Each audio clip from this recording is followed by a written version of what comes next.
പ്രിയ ബഹുജൻ ദ്രാവിഡ സഹോദരി സഹോദരന്മാരെ, നമ്മൾ ഇന്ന് ആസന്നമായിരിക്കുന്ന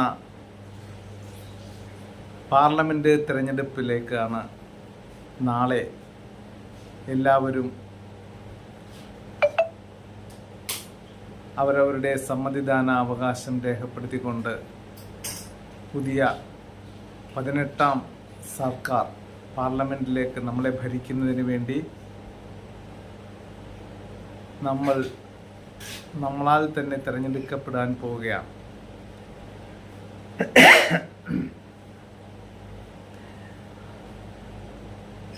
ഞാൻ ആമുഖമായി എന്നെ സ്വയം പരിചയപ്പെടുത്തുവാൻ ഞാൻ ആഗ്രഹിക്കുകയാണ്. പലർക്കും ഇതിനോടകം തന്നെ അറിയാം. എന്നിരുന്നാൽ കൂടി ഒന്നുകൂടി പരിചയപ്പെടുത്തിക്കൊണ്ട് ഈ തിരഞ്ഞെടുപ്പിൻ്റെ പ്രാധാന്യവും മറ്റും വിശദീകരിക്കുവാനായിട്ട് ഞാൻ ആഗ്രഹിക്കുന്നു. എൻ്റെ പേര് വയലാർ രാജീവൻ, ബഹുജൻ ദ്രാവിഡ പാർട്ടിയുടെ കേരള സ്റ്റേറ്റ് പ്രസിഡൻറ്റും ഇന്ന് ആലപ്പുഴ പാർലമെൻറ്റ് നിയോജക മണ്ഡലത്തിൽ നിന്ന് മത്സരിക്കുന്ന ഒരു സ്ഥാനാർത്ഥിയും കൂടിയാണ്. ഇത്തവണത്തെ 2024 പാർലമെൻറ്റ് തിരഞ്ഞെടുപ്പ് രാജ്യമെമ്പാടും അതിശക്തമായ ചർച്ചകൾക്ക് വിധേയമായിക്കൊണ്ടിരിക്കുകയാണ്. മറ്റൊരു സന്ദർഭത്തിലും മറ്റൊരു തിരഞ്ഞെടുപ്പ് വേളയിലും കാണാത്ത അത്രയ്ക്ക് ചർച്ചകളാണ്, ജനങ്ങളുടെ ഇടപെടലുകളാണ് നാം കണ്ടുകൊണ്ടിരിക്കുന്നത്. അതിന് നിദാനമായിട്ടുള്ള കാരണം പറയാതെ തന്നെ എല്ലാവർക്കും അറിയാം. മനുവാദ രാഷ്ട്രീയം രാജ്യത്തെ ജനങ്ങളുടെ ഇടയിൽ സ്പർദ്ധ വളർത്തിക്കൊണ്ട് സാമൂഹ്യപരമായ ഐക്യവും സ്നേഹവും അഖണ്ഡതയുമെല്ലാം കാറ്റിൽ പറത്തിക്കൊണ്ട് BJPയുടെ നേതൃത്വത്തിൽ നടക്കുന്ന ഭരണ സംവിധാനം രാജ്യത്തെ 85% ജനങ്ങളെ അസ്വസ്ഥരാക്കിക്കൊണ്ടിരിക്കുകയാണ്. അതുകൊണ്ട് തന്നെ അതിൻ്റെ പ്രതിരോധിക്കേണ്ടതും ആവശ്യമാണ് എന്ന ചർച്ചകളാണ് ഈ ഇലക്ഷൻ പ്രചരണ വേളയിലും നാം കാണുന്ന കാഴ്ച. ഒരു ഭാഗത്ത് അനധികൃതമായി സമ്പാദിച്ചു വച്ചിരിക്കുന്ന കോടാനുകോടി രൂപ എടുത്ത് വോട്ട് പിടിക്കുന്നു, ജയിച്ചു വരാനുള്ള സാഹചര്യങ്ങൾ സൃഷ്ടിക്കുന്നു, മറ്റുള്ളവരെ സമ്മർദ്ദത്തിലാക്കിക്കൊണ്ട് സ്വന്തം താല്പര്യങ്ങൾ, നിക്ഷിപ്ത താല്പര്യങ്ങൾ സാധിച്ചെടുക്കുന്നതിന് വേണ്ടി ഏതൊരു അനീതിയും പ്രവർത്തിക്കുന്നതിന് വേണ്ടി തയ്യാറായി നിൽക്കുന്ന ഒരു കൂട്ടം ജനങ്ങൾ, ഒരു കൂട്ടം സ്വാർത്ഥ താല്പര്യക്കാരായിട്ടുള്ള ആൾക്കാർ, മറുഭാഗത്ത് പ്രശ്നങ്ങളിൽ അധിഷ്ഠിതമായ ജീവിതത്തിൻ്റെ പ്രാരാബ്ധങ്ങളിൽ നിന്ന്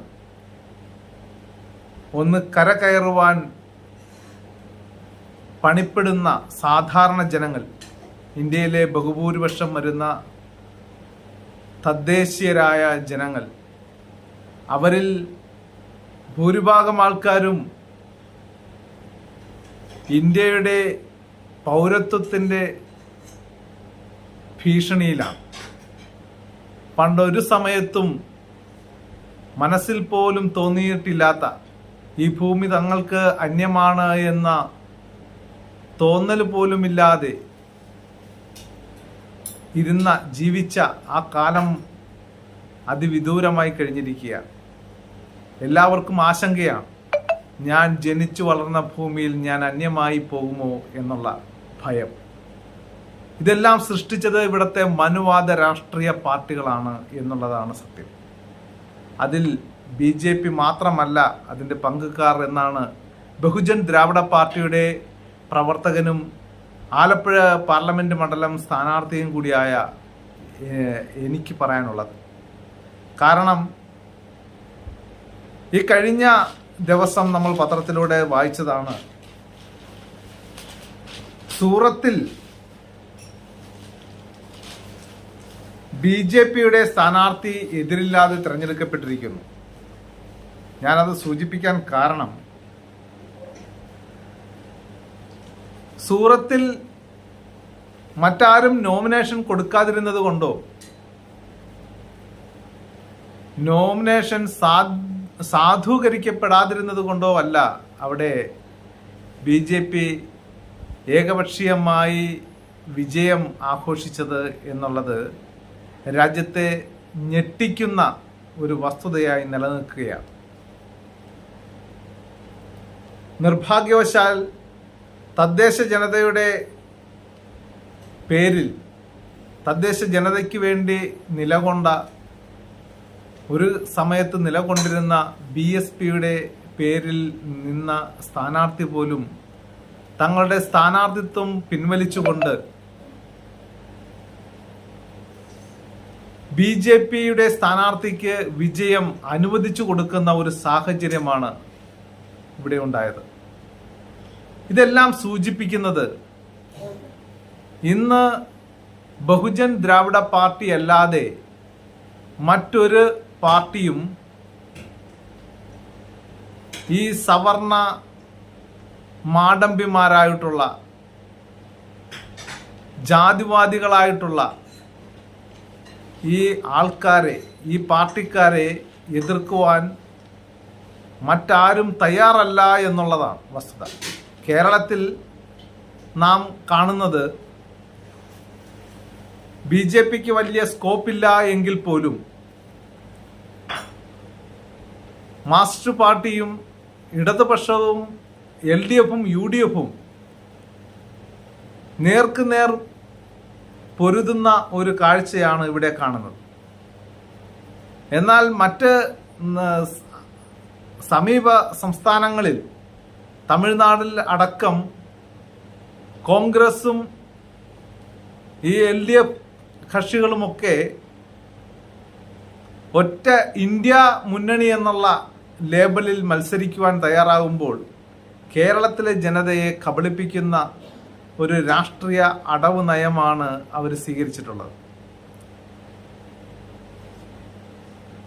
അപ്പോൾ നമുക്ക് തോന്നിയേക്കാം BJP എന്ന പ്രധാന കക്ഷിയെ എതിർക്കുന്നതിന് വേണ്ടിയാണ് എന്ന് നമുക്ക് തോന്നിയേക്കാം.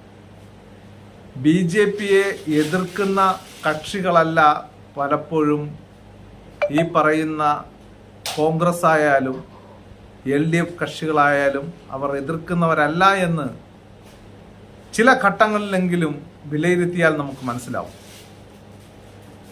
ഒന്നാമത്തെ കാര്യം, ഇടതുപക്ഷത്തെ സംബന്ധിച്ചിടത്തോളം ഇന്ന് കേരളം ഭരിച്ചുകൊണ്ടിരിക്കുന്ന പിണറായി സർക്കാർ, കേന്ദ്രത്തിൽ BJP സർക്കാർ സവർണ സംവരണം നടപ്പിലാക്കുവാൻ ആലോചന നടത്തിയത് മാത്രത്തിൽ തന്നെ കേരളത്തിൽ അത് നടപ്പിലാക്കി എന്നുള്ളതാണ്. അതിനർത്ഥം BJPയുടെ അജണ്ട നടപ്പിലാക്കുവാൻ BJPയേക്കാൾ കൂടുതൽ താല്പര്യവും ഉത്കണ്ഠയും ഉള്ളത് കേരളത്തിലെ ഇടതുപക്ഷ പാർട്ടികൾക്കാണ് എന്നുള്ളതാണ്. അതുമാത്രമല്ല, ഭരണഘടനയെ എടുത്തു കളയും BJP സർക്കാർ എന്നുള്ള ഒരു ആശങ്ക നിലനിൽക്കെ തന്നെയാണ് ഭരണഘടനയെ വിമർശിച്ചുകൊണ്ട് കേരളത്തിലെ പിണറായി സർക്കാരിൻ്റെ മന്ത്രിസഭയിലുള്ള മന്ത്രി തന്നെ ഭരണഘടനയെ നിശിതമായി വിമർശിച്ച് ആക്ഷേപിക്കുന്ന അവസ്ഥയുണ്ടായത്. അതിനെതിരെ ബഹുജൻ ദ്രാവിഡ പാർട്ടിയാണ് ഹൈക്കോടതിയിൽ കേസ് ഫയൽ ചെയ്തത്. ഭരണഘടനയെ പോലും തള്ളിപ്പറയാൻ തയ്യാറായി നിൽക്കുന്ന ഈ പറയുന്ന മനുവാദി രാഷ്ട്രീയ പാർട്ടികളായ BJPക്ക് അനുകൂലമായ സാഹചര്യങ്ങൾ സൃഷ്ടിക്കുവാനും ഇടപെടൽ നടത്തുവാനും തയ്യാറായി നിൽക്കുന്ന ഇടതുപക്ഷമാണ് കേരളത്തിലുള്ളത്. അതുപോലെ തന്നെ നാം ഇപ്പോൾ ജയിപ്പിക്കണമെന്ന് വെമ്പൽ കൊള്ളുന്ന കേരളത്തിലെ ജനത BJPക്കെതിരെ ജയിപ്പിക്കണമെന്ന് വിചാരിക്കുന്ന കോൺഗ്രസ് ആണെങ്കിലും കോൺഗ്രസിലുള്ള 90% ആൾക്കാരും BJP സംഘപരിവാർ മാനസികാവസ്ഥയിലുള്ളവരാണ് എന്നുള്ളതാണ് സത്യം. നമ്മൾ അവരെ വിജയിപ്പിച്ചാൽ വിജയിച്ചതിന് ശേഷവും ഈ BJP പാളയത്തിലേക്ക് പോകില്ല എന്നുറപ്പില്ല. മുതിർന്ന നേതാക്കന്മാരുടെ മക്കൾ ഇതിനോടകം തന്നെ UDFന്റെ കോൺഗ്രസിന്റെ നേതാക്കന്മാരുടെ മക്കൾ പോലും ഇന്ന് BJP പാളയത്തിലാണ്. എന്തുറപ്പിലാണ് BJPയെ എതിർക്കുവാൻ കേരളത്തിലെ ജനത കോൺഗ്രസ് വോട്ട് ചെയ്യുക? യാതൊരുവിധ ഉറപ്പുമില്ല. ജയിച്ചതിന് ശേഷവും BJPക്ക് ഗുണകരമായ നിലപാടുകൾ സ്വീകരിക്കുവാൻ തയ്യാറായി വെമ്പൽ കൊള്ളുന്നവരാണ് ഈ സ്ഥാനാർത്ഥികളിൽ പലരുമെന്നാണ് ബഹുജൻ ദ്രാവിഡ പാർട്ടിക്ക് പറയാനുള്ളത്. ഈ സന്ദർഭത്തിൽ കേരളത്തിലെയും തമിഴ്നാട്ടിലെയും കർണാടകത്തിലെയും വോട്ടർമാർ എടുക്കേണ്ട നിലപാട് എന്ന് പറയുന്നത് ഈ 3 സംസ്ഥാനങ്ങളിലായി തീർച്ചയായും BJPക്ക് മേൽക്കൈ ഇല്ല എന്നുള്ളത് വസ്തുതയാണ്. ആ വസ്തുത നിലനിൽക്കെ തന്നെ ഈ 4മതൊരു പാർട്ടിക്ക് ഈ സംഘപരിവാർ ശക്തികളെ എതിർക്കുവാൻ മനുവാദ രാഷ്ട്രീയം വിളമ്പുന്ന ഈ രാഷ്ട്രീയ പാർട്ടികളെ എതിർക്കുവാൻ ശേഷിയുള്ള ബഹുജൻ ദ്രാവിഡ പാർട്ടിക്ക് നിരുപാധിക പിന്തുണ നൽകുവാൻ ഈ 3 സംസ്ഥാനങ്ങളിലെയും വോട്ടർമാർ തയ്യാറാകണം എന്നാണ് ഈ വേളയിൽ അഭ്യർത്ഥിക്കാനുള്ളത്. കേരളത്തിൽ നിന്നും തമിഴ്നാടിൽ നിന്നും കർണാടകത്തിൽ നിന്നും ഉദയം കൊള്ളേണ്ട ഒരു രാഷ്ട്രീയ സംവിധാനം തന്നെയാണ് ജനങ്ങൾ ആഗ്രഹിക്കുന്ന തരത്തിലുള്ള ആ രാഷ്ട്രീയ സംവിധാനം ഉരുത്തിരിഞ്ഞു വരുവാൻ അനുയോജ്യമായ ഇടമെന്ന് പറയുന്നത് കേരളവും തമിഴ്നാടും കർണാടകയുമാണ്. അവിടെ ആര് ജയിച്ചു വന്നാലും ഈ പറയപ്പെടുന്ന കക്ഷികളെ എതിർക്കുവാൻ ഉതകുന്ന തരത്തിലുള്ള ആൾക്കാരല്ല എന്നുള്ളത് കൊണ്ട് 4മതൊരു പാർട്ടിയെ ശക്തിപ്പെടുത്തേണ്ടത് ധാർമ്മികമായ ഉത്തരവാദിത്വവും കടമയുമാണ് എന്നുള്ളത് കൊണ്ട് പ്രത്യേകിച്ച് നാളെ നടക്കുന്ന തെരഞ്ഞെടുപ്പിൽ ഈ നാട്ടിലെ മുഴുവൻ സമ്മതിദായകരും തങ്ങളുടെ വോട്ടവകാശം ബഹുജൻ ദ്രാവിഡ പാർട്ടി സ്ഥാനാർത്ഥികൾക്ക് നൽകണമെന്നാണ് അഭ്യർത്ഥിക്കുന്നത്. ഞാൻ ആലപ്പുഴ പാർലമെന്റ് മണ്ഡലം സ്ഥാനാർത്ഥിയാണ്.